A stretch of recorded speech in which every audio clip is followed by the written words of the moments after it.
میرا سوال ہے ہاں کیا میرا ہے؟ سوال ہے کہ حضرت محمد صلی اللہ علیہ وسلم کی چاروں خلفاء کے نام کے ساتھ رضی اللہ تعالیٰ عنہ آتا ہے، جی اور حضرت مسیح موعود کے پہلے دو خلفاء کے نام کے ساتھ بھی رضی اللہ تعالیٰ عنہ آتا ہے، اور تیسرے اور چوتھے کے نام کے ساتھ ویسے تو اگر رضی اللہ تعالیٰ عنہ کا مطلب ہے کہ اللہ تعالیٰ ان سے راضی ہو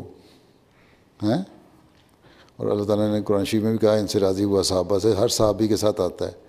جو صحابہ ہوتے ہیں نبی کے ماننے والے، اس کو دیکھنے والے، اس کے ہاتھ پہ بیعت کرنے والے، ان کے سامنے ایک طریق چلا گیا کہ رضی اللہ تعالیٰ عنہ لکھا جاتا ہے۔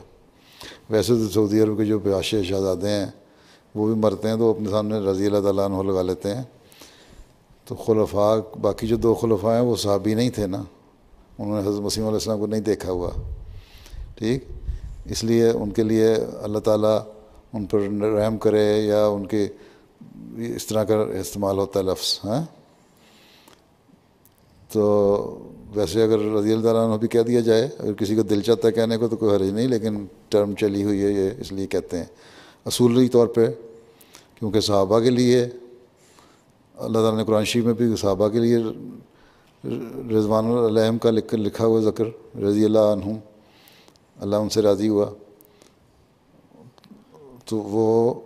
اس لیے ان کے ساتھ رضی اللہ عنہ لکھا جاتا ہے،